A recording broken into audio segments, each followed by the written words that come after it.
wabarakatuh. Nama saya Abdul Aziz, Prodi PAIA, Institut Agama Islam Tasikmalaya. Saya di sini akan mempresentasikan yang berkaitan dengan sosiologi agama dengan tema modernisasi dan perubahan sosial masyarakat, yang diampu oleh dosen pengampu saya Dr. Andes Ade Zainul Mutakin, MAG. Mari kita simak.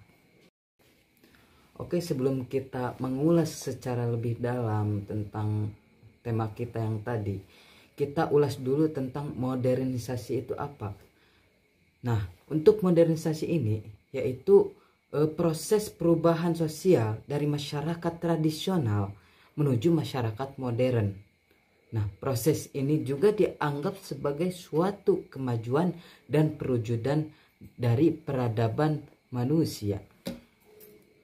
Jadi, modernisasi itu adalah perubahan dari tradisional ke modern. Nah, yang dianggap sebagai suatu kemajuan dan perwujudan dari peradaban manusia. Nah, itu untuk pengertian modernisasi. Nah, seperti itu. Oke, untuk penjelasan selanjutnya yaitu mengenai ciri-ciri masyarakat modern. Adapun ciri-ciri masyarakat modern antara lain yang pertama, menggunakan teknologi yang maju. Yang artinya masyarakat modern memanfaatkan teknologi untuk meningkatkan efisiensi dan efektivitas dalam berbagai aspek kehidupan. Nah, itu ciri-ciri masyarakat modern. Nomor 2, perubahan nilai dan norma. Maksudnya, nilai dan norma tradisional mulai ditinggalkan dan digantikan dengan norma modern yang lebih rasional dan individualistik. Jadi norma tradisional mulai digantikan dengan norma yang modern. Nah, untuk yang ketiga yaitu diferensiasi sosial, yang artinya masyarakat modern memiliki struktur sosial yang lebih kompleks dengan pembagian kerja yang lebih jelas. Jadi terstruktur lebih kompleks dan juga pembagian kerja yang lebih jelas. Nah, dan yang terakhir sentralisasi pengambilan keputusan. Nah, yang maksudnya pengambilan keputusan dalam masyarakat modern lebih terpusat pada lembaga-lembaga formal. Nah, itu merupakan ciri-ciri masyarakat modern. Oke, untuk selanjutnya yaitu mengenai tahap-tahap modernisasi. Nah, modernisasi juga mempunyai tahap-tahap seperti tradisional dulu, terus peralihan, terus modernisasi, dan juga pasca modernisasi. Nah, untuk yang pertama, tradisional, yaitu masyarakat masih terikat pada nilai-nilai dan norma tradisional dengan struktur sosial yang sederhana dan juga statis. Nah, yang kedua, peralihan, yaitu masyarakat mulai mengenal teknologi dan nilai-nilai modern, namun masih terikat pada tradisi lama. Nah, untuk yang nomor 3 yaitu modernisasi. Maksudnya masyarakat telah mengadopsi teknologi dan nilai-nilai modern secara luas dengan struktur sosial yang lebih kompleks dan juga dinamis. Nah, jadi mulai mengenal nilai-nilai modern secara luas dan struktur dan juga dinamis. Nah, yang terakhir pasca modernisasi yaitu masyarakat mengalami perubahan yang lebih kompleks dan tidak terarah dengan munculnya berbagai macam nilai dan gaya hidup yang baru. Nah, itu untuk tahap-tahap dalam proses modernisasi. Oke, untuk selanjutnya yaitu mengenai dampak modernisasi. Nah, modernisasi juga mempunyai dampak-dampak mau negatif mau positif modernisasi juga mempunyai itu. Nah, di sini saya akan menjelaskan dulu tentang dampak positif modernisasi bagi masyarakat.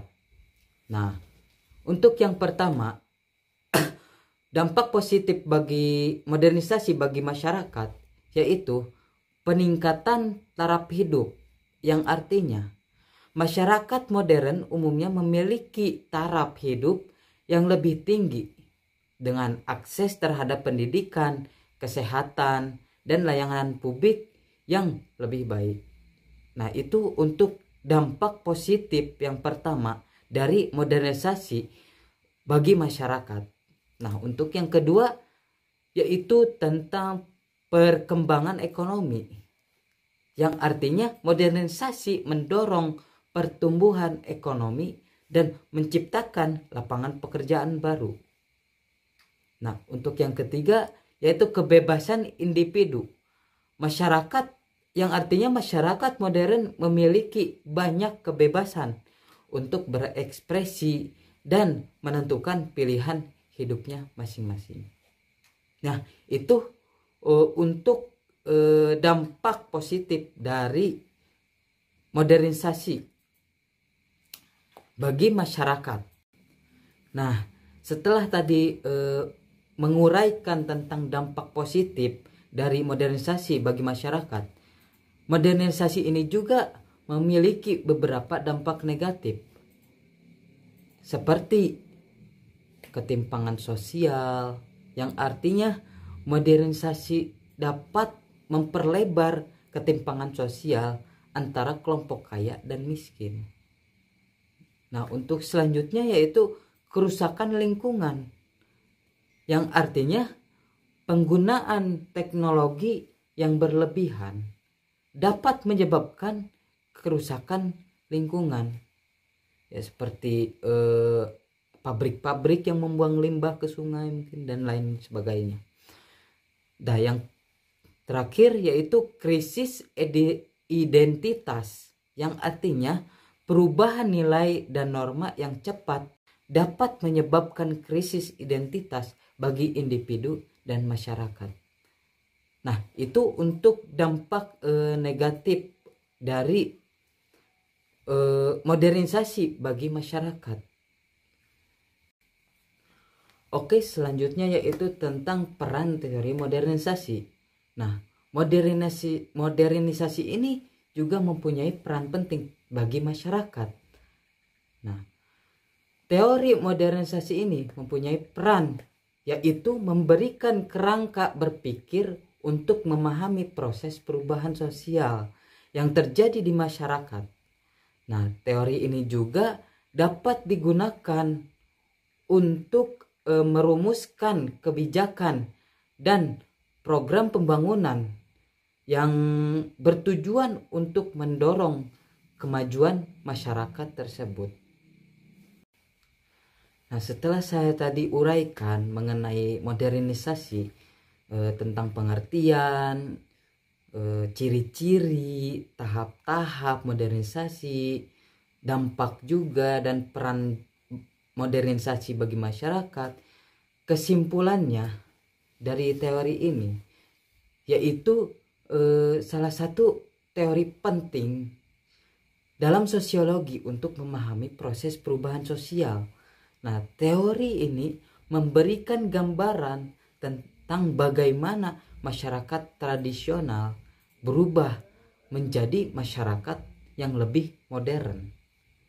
Namun, penting untuk diingat juga bahwa teori ini memiliki keterbatasan dan dapat menjelaskan semua aspek perubahan sosial. Nah, itu merupakan kesimpulan dari yang tadi saya paparkan dari awal sampai akhir.